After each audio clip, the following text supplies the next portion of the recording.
Bismillahirrahmanirrahim. Assalamualaikum warahmatullahi wabarakatuh. Kembali lagi bersama dengan saya. Semoga teman-teman sekalian tetap sehat selalu serta diberikan kekuatan dalam menjalankan berbagai macam kegiatan dan aktivitas kesehariannya, dan terkhusus dalam proses pelaksanaan perkuliahan pembelajaran tentunya.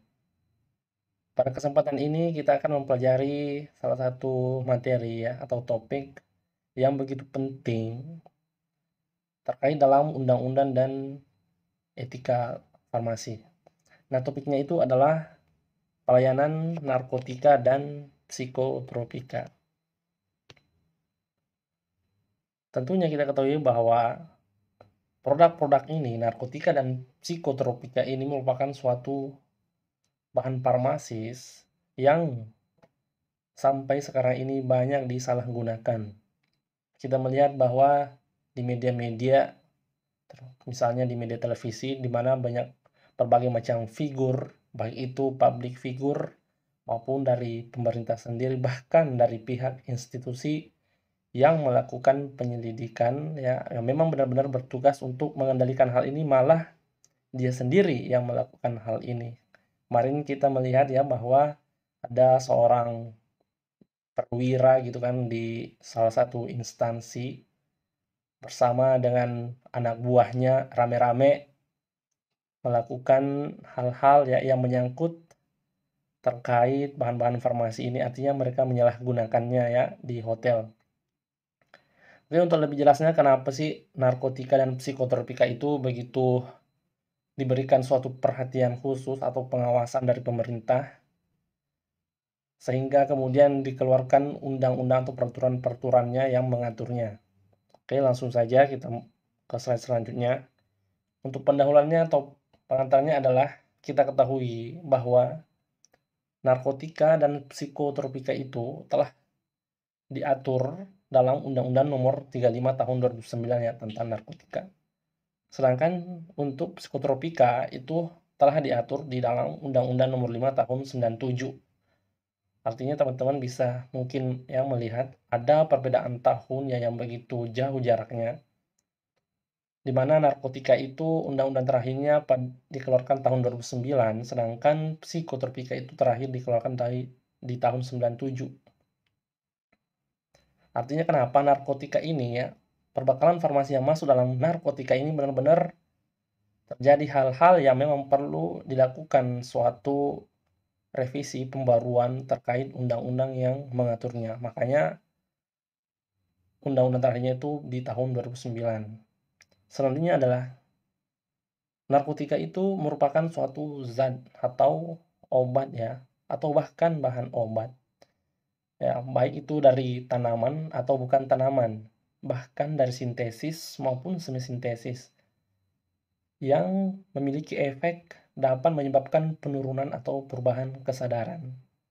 Ya, dapat mengurangi sampai menghilangkan rasa nyeri dan dapat juga menimbulkan ketergantungan. Nah, yang inilah yang paling membahayakan, teman-teman lihat di akhir narasinya adalah dapat menimbulkan ketergantungan.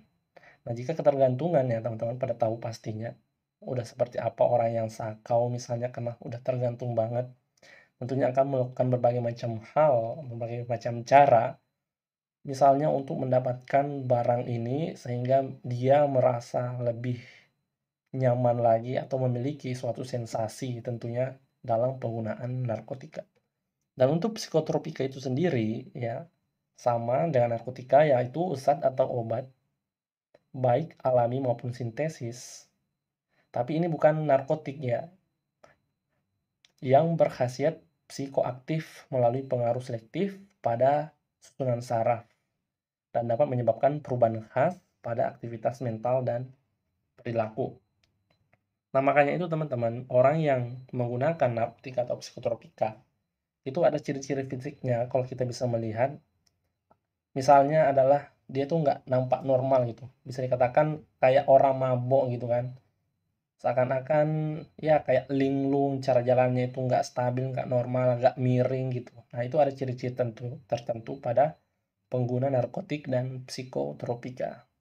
Oke, selanjutnya adalah untuk golongan narkotika itu sendiri telah dibagi dalam 3 golongan. Ya, 1, 2, dan 3, di mana tentunya penggolongan ini telah diatur dalam Permenkes pada tahun 2014 di nomor 13 ya, terkait penggolongan narkotika. Nah, untuk golongan pertama itu merupakan narkotika yang hanya dapat digunakan sebagai pengembangan ilmu pengetahuan dan tidak digunakan dalam terapi. Ya, untuk yang pertama ini hanya untuk ilmu, bukan untuk terapi. Serta dia itu mempunyai potensi yang sangat tinggi mengakibatkan ketergantungan. Nah, contohnya itu adalah opium, daun kokain, atau ganja. Itu merupakan contoh-contoh dari narkotik golongan pertama.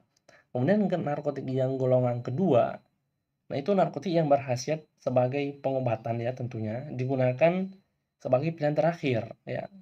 Artinya sebagai pilihan terakhir dalam melakukan atau dalam terapi ya. Serta ini juga dapat dilakukan dalam atau bertujuan dalam pengembangan ilmu pengetahuan ya. Sama dengan yang golongan pertama, tentu memiliki sifat ketergantungan ya, efek sampingnya itu memiliki ketergantungan yang begitu tinggi. Nah, contohnya itu adalah fentanyl, morfin, betadine. Nah, itu golongan yang kedua. Kemudian yang golongan ketiga, nah itu berkhasiat sebagai pengobatan. Nah, ini banyak digunakan dalam terapi-terapi pengobatan, misalnya di rumah sakit yang digunakan oleh dokter-dokter ya, dalam pelayanan untuk menjadikan kualitas hidup seorang pasien itu lebih baik tentunya.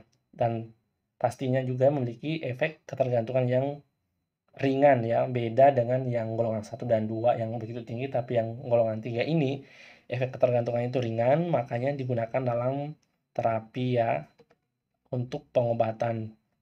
Dan tentunya juga dapat digunakan dalam pengembangan ilmu pengetahuan. Nah, contohnya itu adalah kodein, kemudian polkidina atau norkodina juga. Itu merupakan golongan narkotik, contoh golongan narkotika di golongan yang ketiga.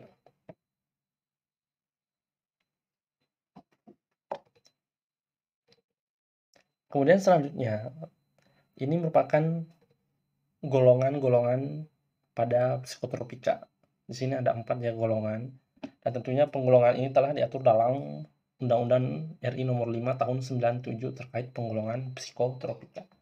Nah, untuk golongan pertama ya, di sini ini merupakan bahwa golongan psikotropika ini dilarang untuk diproduksi atau digunakan dalam proses produksi. Nah, contohnya itu adalah brolamfetamin dan etriptamin. Itu dilarang untuk diproduksi ya tentunya. Dalam hal ini misalnya suatu PBF ya yang dipercayakan, kita ketahui bahwa PBF yang dipercayakan atau dipercaya oleh pemerintah dalam produksi narkotik psikotropika itu cuma satu ya, sama apa namanya, BUMN, yaitu Kimia Farma aja. Selain daripada Kimia Farma nggak ada lagi industri-industri yang memproduksi obat golongan narkotik maupun psikotropika di Indonesia, karena hal ini tentunya adalah untuk memudahkan pengontrolan dan pengawasan oleh pemerintah terkait narkotika dan psikotropika. Nah, seperti itu. Kemudian yang kedua adalah golongan psikotropika yang kedua ini merupakan golongan psikotropika yang berkhasiat untuk sebagai pengobatan ya, dan dapat juga digunakan dalam terapi serta dapat digunakan dalam tujuan ilmu pengembangan pengetahuan.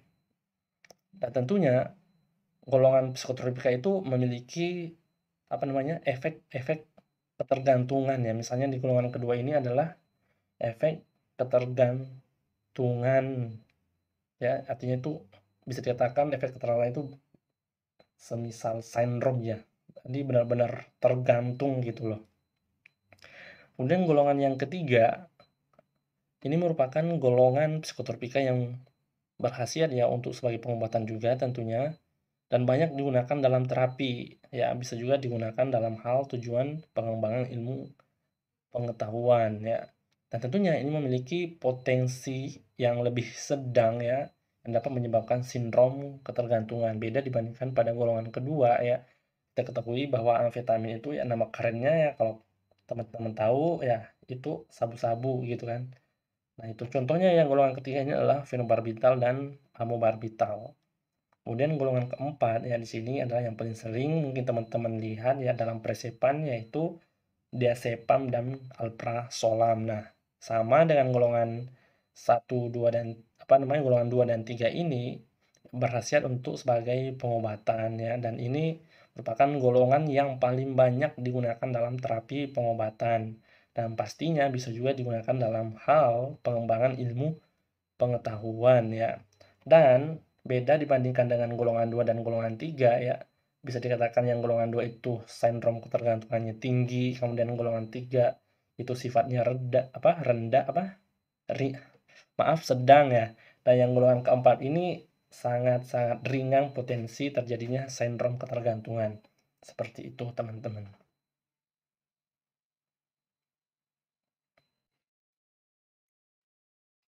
Oke, kemudian selanjutnya adalah terkait gimana dalam pengaturan penyerahan narkotika dan psikotropika itu sendiri.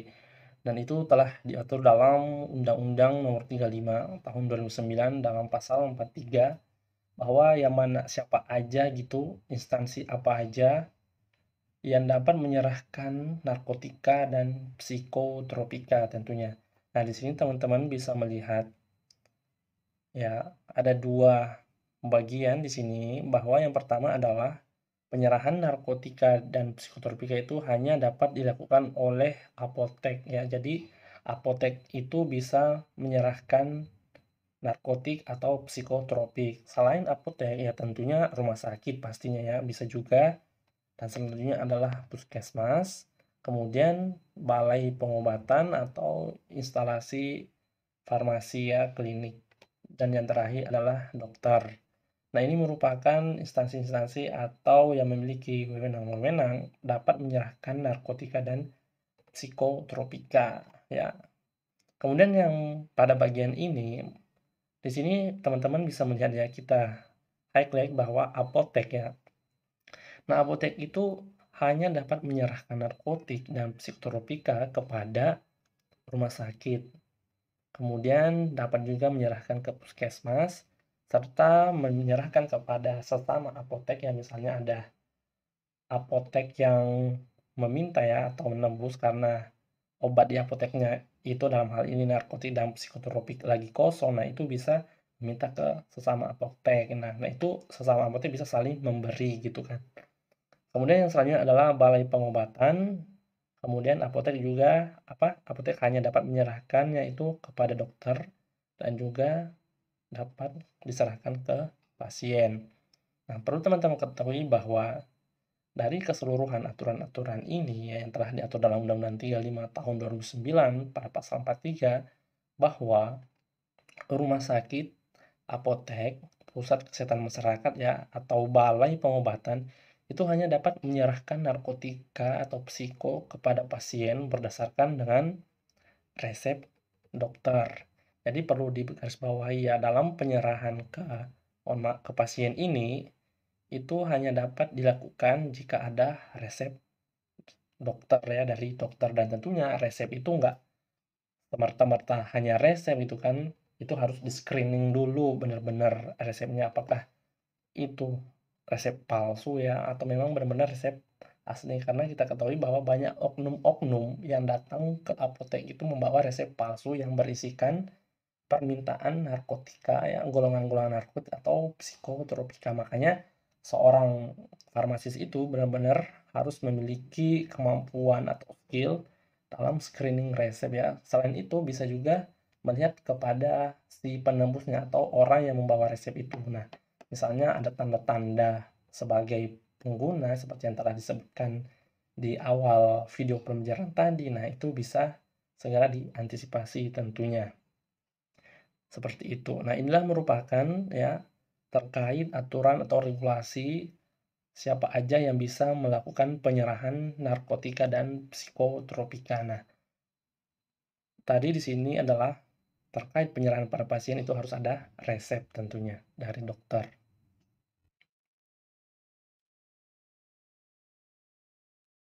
Kemudian selanjutnya adalah terkait atau tujuan penggunaan narkotik atau psikotropika itu untuk hal pengembangan ilmu pengetahuan dan teknologi. Nah, tadi sebelumnya ya pada penggolongan-penggolongan narkotik dan psikotropika, di situ kita telah membahas bahwa golongan 1 sampai 3 di bagian narkotik, kemudian golongan 2 sampai 4 golongan psikotropika. Nah, itu bisa digunakan dalam hal tujuan pengembangan ilmu pengetahuan dan teknologi. Nah, pastinya hal ini telah diatur ya dalam Undang-Undang Nomor 35 Tahun 2009 tentunya pada bagian ketiga pasal 13.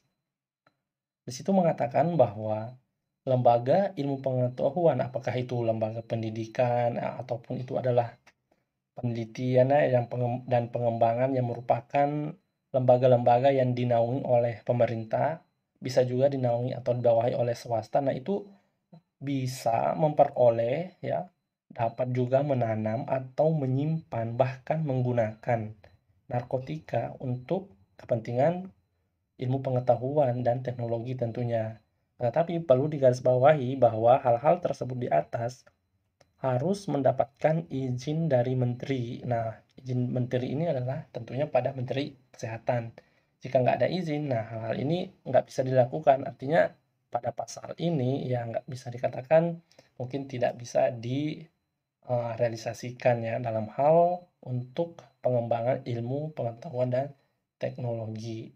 Karena tentunya menteri mempunyai pertimbangan juga ya nantinya bisa dikatakan ada studi yang harus dilakukan ya untuk melihat apakah benar-benar lembaga-lembaga tersebut baik yang dinaungi pemerintah maupun swasta itu benar-benar akan melakukan suatu pengembangan ilmu atau ada suatu hal-hal di balik daripada itu gitu. Seperti itu. Nah, untuk hal-hal mengenai syarat dan tata caranya untuk mendapatkan izin penggunaan narkotik itu ya itu diatur dalam peraturan menteri ya, dalam peraturan menteri kesehatan. Nah, teman-teman nanti bisa melihat kalau pengen menambah ilmu, menambah wawasan pengetahuannya lebih dalam lagi, hal-hal apa, syarat-syarat apa yang harus dipenuhi ya jika pengen mendapatkan izin menteri dalam penggunaan narkotik ya untuk tujuan pengembangan ilmu pengetahuan dan teknologi seperti itu.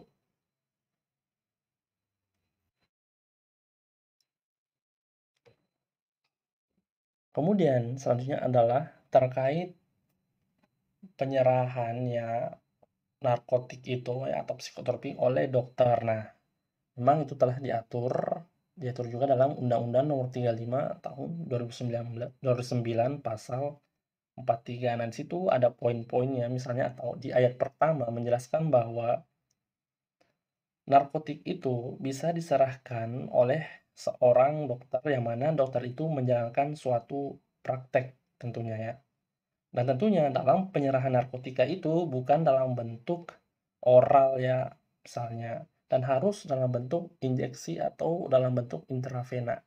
Nah, dokter bisa menyerahkan narkotik dalam bentuk intravena ya, dan ini tentunya yang menjalankan praktek. Ya, artinya di sini di luar daripada instansi-instansi pemerintah dalam hal ini misalnya rumah sakit ya pemerintah bisa dikatakan praktek-praktek yang sifatnya apakah itu waralaba ya atau personal seperti itulah. Kemudian misalnya di sini diatur kemudian adalah pada ayat 2-nya bahwa seorang dokter itu dapat melakukan penyerahan narkotika dalam hal untuk menolong orang yang sedang sakit di mana orang tersebut sudah dalam keadaan darurat. Yang bisa dikatakan dalam hal yang genting gitu loh.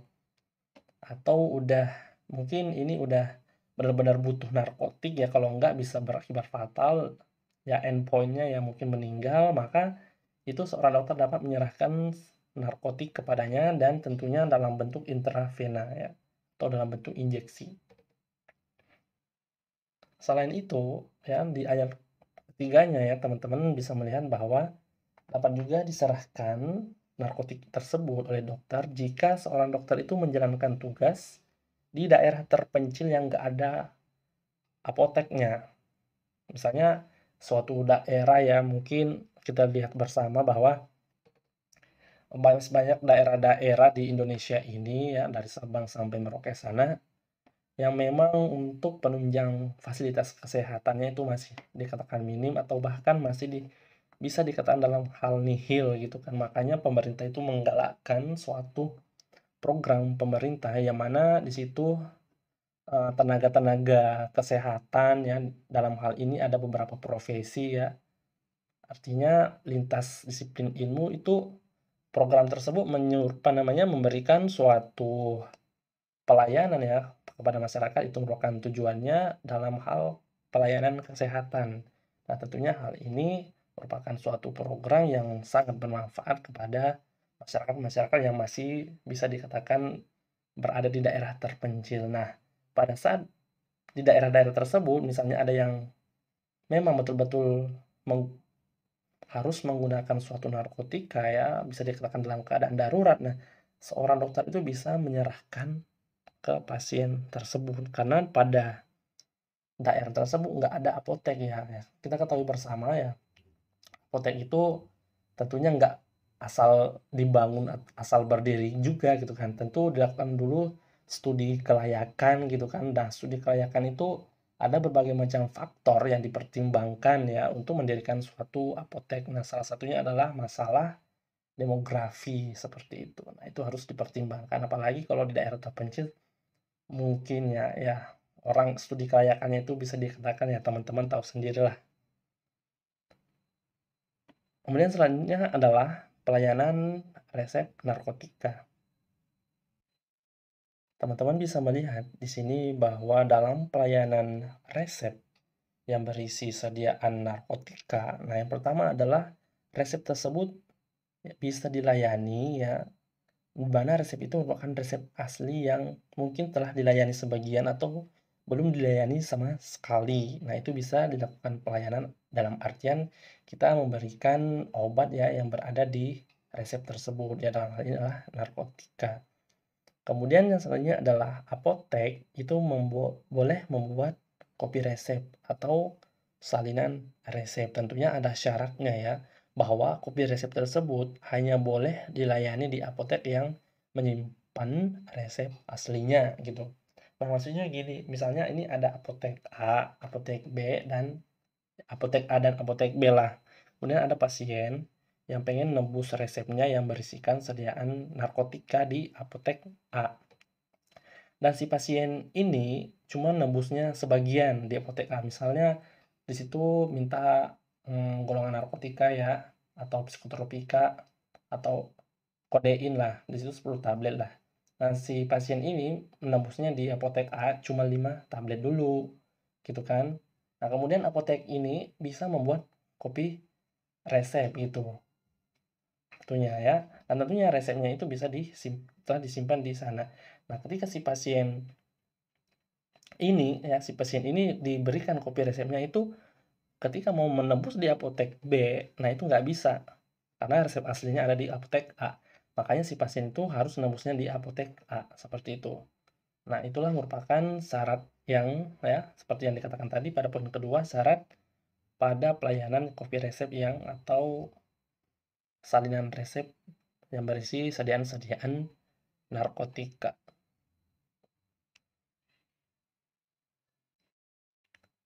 Dalam pelayanan atau penanganan resep yang berisi sediaan narkotika, seorang farmasis itu harus benar-benar mempunyai suatu pengetahuan ya atau ilmu di mana resep itu memiliki syarat untuk dilakukan penanganan. Nah, yang pertama adalah seorang farmasis itu harus melakukan screening. Artinya di sini melakukan screening administratif ya atau farmaseutik atau klinik. Misalnya adalah di bagian screening administratif apakah tercantum nama penderita dan alamat lengkap dengan jelas gitu. Terus dalam resep tersebut tidak terdapat tulisan ITER. Artinya ITER itu dapat diulang. Kemudian dalam resep tersebut aturan pakainya itu jelas. Dan tentunya nggak boleh ada tulisan USI atau usus cognitus. Nah, artinya ini adalah cara pakai diketahui, seperti itu. Nah, resep itu nggak boleh ada tulisan itu, USI, UTTC, atau ITER. Nggak boleh. Maksudnya ini nggak boleh dalam resep yang mengandung narkotika ya. Nah, itu yang pertama lah di screening. Kemudian yang kedua adalah obat narkotik ya, yang terdapat pada resep tersebut itu di underline merah gitu. Atau fontnya itu dibuat merah kalau pengetikan komputer ya atau elektronik. Kalau tulis tangan yang bisa di underline merah ya, pada bagian narkotiknya itu aja. Misalnya dalam resep kan ada beberapa obat di situ. Misalnya ada antibiotik ya, ada chloramphenicol, ada paracetamol, ada kodein kan, ada diapet di situ. Nah, yang di garis merah itu pada bagian kodein. Nah, yang lain-lainnya itu nggak usah gitu. Karena memang ketentuannya bahwa dalam suatu resep yang mengandung narkotik itu harus di underline merah. Kemudian yang selanjutnya adalah resep yang mengandung narkotik itu tidak boleh diulang, harus dibuat resep baru. Yang selanjutnya adalah resep yang mengandung narkotika itu harus disimpan terpisah dari resep lainnya. Dalam artinya ini adalah pada apotek itu yang melayani penanganan atau pelayanan resep yang berisi narkotika, resep-resep yang mengandung narkotika itu harus terpisahkan dengan resep-resep yang tidak mengandung narkotika tentunya. Karena kenapa? Misalnya nanti ada suatu inspeksi atau audit ya, apakah itu dari dinas kesehatan setempat atau dari POM. Nah, itu dalam dalam memperlihatkan atau mempertanggungjawabkan resep yang mengandung narkotika itu mudah ya dikendalikan atau mudah didapatkan ya dalam pendokumentasian nantinya kalau ada audit atau inspeksi. Kemudian selanjutnya adalah jika pasien hanya meminta setengah dari yang diresepkan, nah itu diperbolehkan suatu apotek itu membuat kopi resep yang akan dibagikan kepada si pasien. Seperti yang pada slide sebelum-sebelumnya ya, bahwa ada apotek A, ada apotek B, si pasien nembusnya kodein 5 aja ya dari total 10 itu. Nah, resep aslinya itu disimpan di apotek di A itu, kemudian dibuatkan salinan resep yang sisa 5 gitu kan, ITER, date itu kan ada tulisan date telah diserahkan 5 gitu.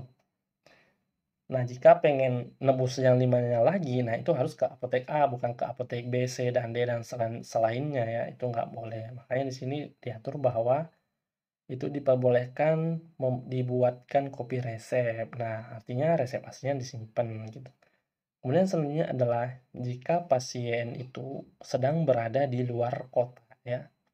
Tentunya ini menyebabkan kopi resep itu tidak bisa ditebus ya. Kan seperti itu. Kan logikanya tadi si A ini harus nembusnya di apotek A, nggak boleh di apotek B. Nah, ini jelas-jelas bahwa dia udah keluar kota dan dia hanya membawa kopi resep, artinya nggak bisa ditebus kan. Nah, jika hal ini terjadi, maka itu harus dibuatkan resep baru dari dokter daerah tersebut dengan menunjukkan kopi resep yang dibawa sehingga pasien tetap bisa memperoleh obatnya. Nah, seperti itu. Nah, ini adalah 6 syarat dalam penanganan obat ya yang berisi sediaan-sediaan narkotika.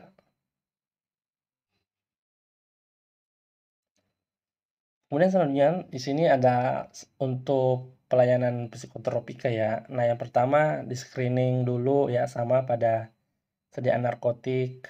Kemudian sediaan psikotropik dalam resep itu di underline merah ya atau dibuat font merah jika resepnya itu dalam bentuk elektronik cetak ya. Kemudian resep yang mengandung psiko itu nggak boleh diulang, harus dibuat resep baru.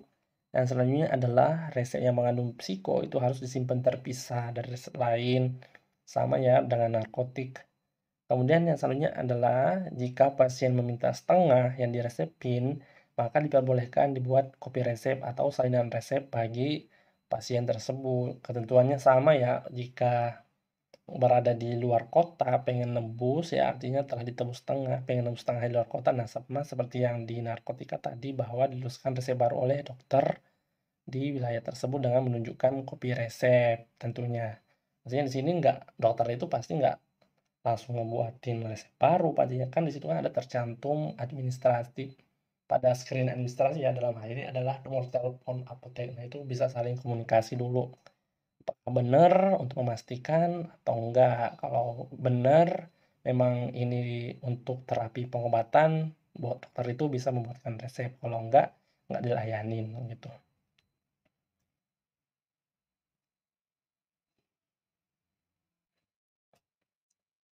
Tadi kita singgung terkait salinan resep ya atau kopi resep, baik itu pada resep yang mengandung narkotika maupun resep yang mengandung sediaan-sediaan dalam bentuk psikotropika. Nah, teman-teman bisa melihat di sini bahwa suatu apotek itu sangat dilarang dalam melayani kopi resep ya, yang resepnya itu terdapat sediaan-sediaan narkotika ya ataupun psikotropika ya. Meskipun salinan kopi resep tersebut itu baru aja dilayani gitu loh. Apakah itu sebagian ataupun belum dilayani sama sekali.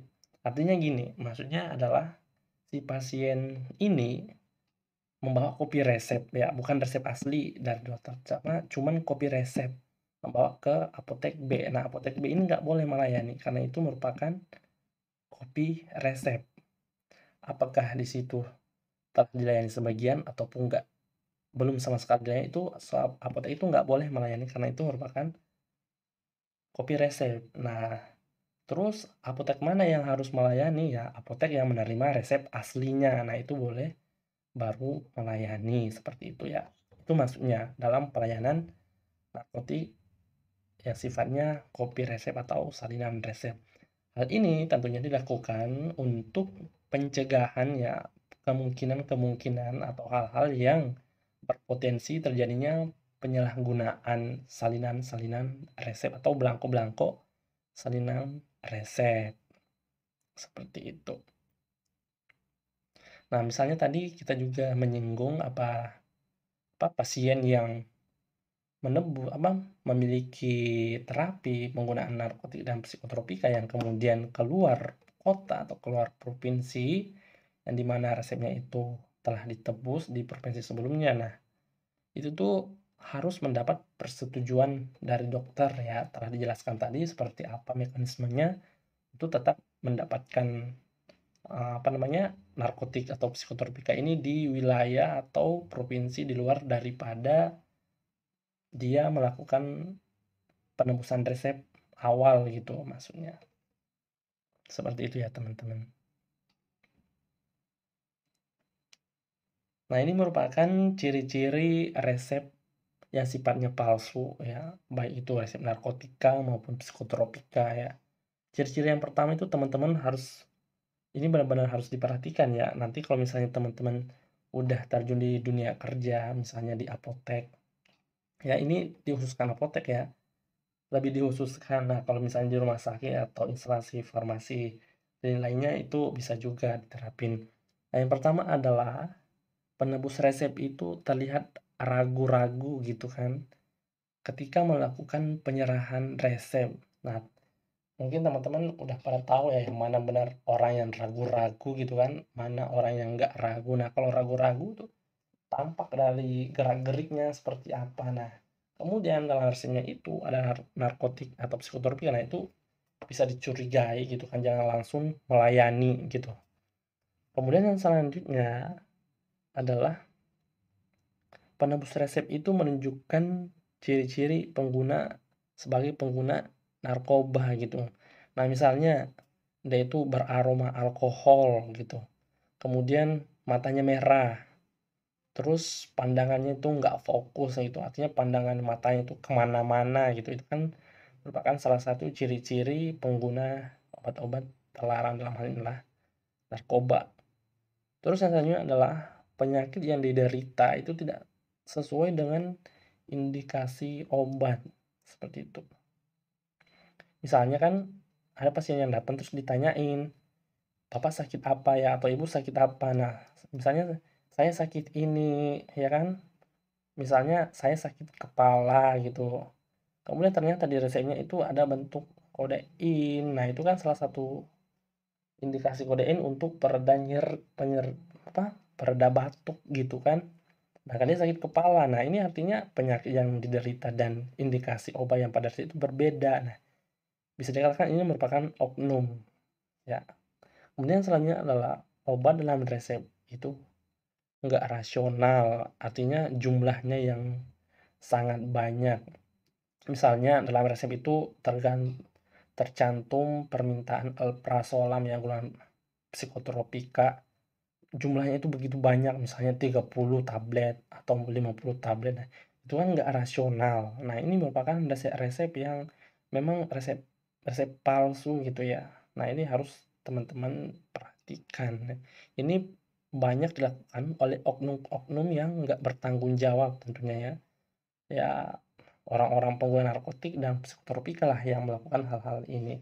Nah, ini 4 ciri-ciri yang umum banget ya yang dilakukan oleh oknum dalam melakukan penebusan resep yang mengandung narkotik dan psikotropika.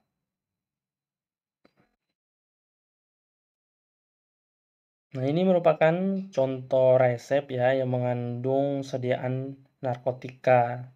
Nah, teman-teman bisa melihat di sini kalau kita melakukan seorang farmasis melakukan screening farmasetik. Nah, di sini bisa dilihat bahwa berapa macam obat yang diresepkan, apakah itu golongan-golongan histamin atau golongan-golongan antibiotik. Nah, di sini kita fokus ke bagian narkotiknya yaitu kodein. Ya kan, ini dia kodein. Nah, bisa dilihat bahwa tadi kita membicarakan bahwa aturan dalam penulisan resep yang mengandung sediaan narkotik maupun psikotropika itu di underline merah gitu. Berhubung karena resepnya ini adalah bukan resep elektronik, ya harusnya di underline merah gitu kan. Nah, diginiin. Kalau dicetak dalam bentuk resep elektronik, nah ini fontnya merah gitu. Ini merupakan salah satu yang bisa nanti dijadikan pembelajaran atau masukan-masukan yang bisa dibahas ya terkait dengan diskusi-diskusi antar profesi dalam hal penulisan resep. Dan hanya adalah seorang dokter karena dokter itulah yang berhak menulis resep. Hal ini juga ya, teman-teman bisa melihat di sini, teman-teman bisa menemukan yang mana bagian narkotik atau yang mana bagian psikotropik. Di sini ada beberapa macam jenis obat ya.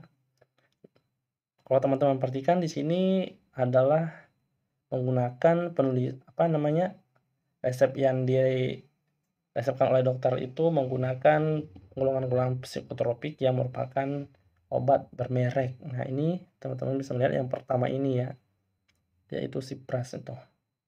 Nah, ini nggak di underline merah lagi ya. Diperhatikan ini merupakan resep yang tulisan ya, bukan elektronik, tapi nggak di underline merah. Nah, ini merupakan suatu bentuk evaluasi ya, ke salah satu kekurangan tulisan resep. Ini merupakan alprazolam yang kandungannya itu adalah alprazolam.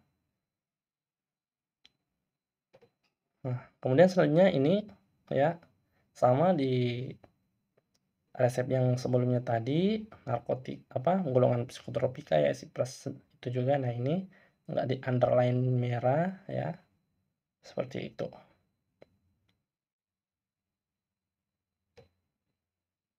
Oke teman-teman, saya rasa ini merupakan suatu video pembelajaran yang cukup singkat ya, semoga dapat menambah ilmu pengetahuan dan wawasan teman-teman terkait dalam pelayanan resep narkotika maupun psikotropika. Tentunya harapannya seperti itu. Terkhusus kepada pribadi saya sendiri yang masih fakir ilmu. Jika dalam video pembelajaran ini terdapat berbagai macam kesalahan, misalnya dalam penyampaian, dalam hal lafal, atau dalam penulisan slide presentasi, mohon dimaafkan ya, karena kami tidak jauh dari kekurangan. Terima kasih atas partisipasinya dalam menonton atau menyimak video pembelajaran ini. Saya tutup. Assalamualaikum warahmatullahi wabarakatuh.